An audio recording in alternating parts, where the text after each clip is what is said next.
The Hwasong-15 is North Korea's most powerful liquid-fueled intercontinental ballistic missile, and its transporter-erector launcher has become one of the most striking symbols of Pyongyang's missile program.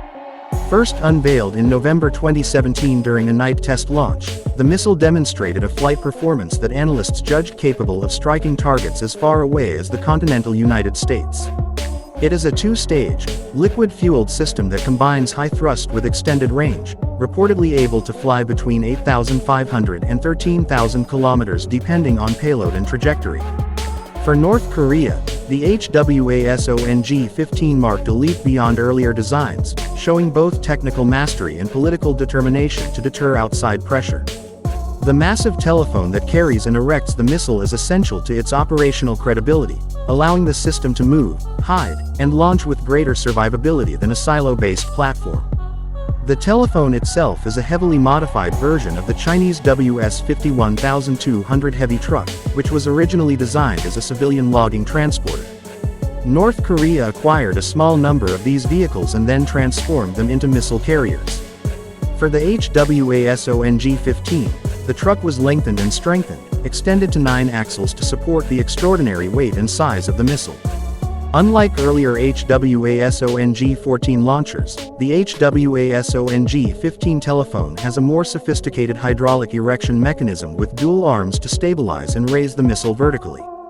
This design allows it to handle the extra length of the missile, which is several meters taller than its predecessor. The launcher is not only a transporter but also the system that erects and provides a launch platform, and its engineering shows that Pyongyang is willing to adapt limited resources into effective strategic assets. Since 2017, the Hwasong-15 and its TELs have remained in service, occasionally displayed in parades or propaganda footage as a symbol of deterrence. They represent North Korea's reliance on liquid-fueled missiles, which are more cumbersome to prepare but still deliver long-range capability. The TELs are few in number, and each one is likely treated as a national asset, carefully maintained and deployed only for demonstrations or in wartime scenarios. By 2026, analysts expect the Hwasong-15 to remain a core part of the arsenal, though its prominence may diminish as new solid-fueled systems such as the Hwasong-18 and Hwasong-19 are introduced.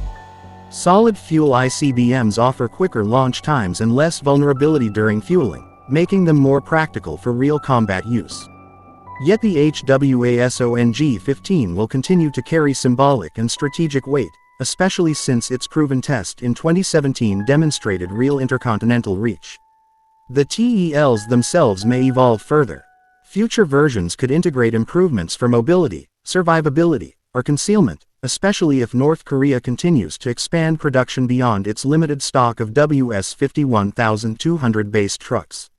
Even if newer missiles take center stage, the Hwasong-15 telephone remains a reminder of how North Korea turned a civilian logging truck into a weapon platform capable of supporting a missile that can reach Washington, D.C.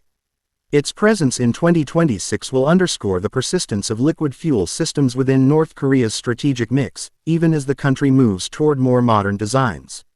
At that point, the Hwasong-15 telephone will stand as both a technological milestone of the past decade and a continuing pillar of deterrence in the evolving balance on the Korean peninsula.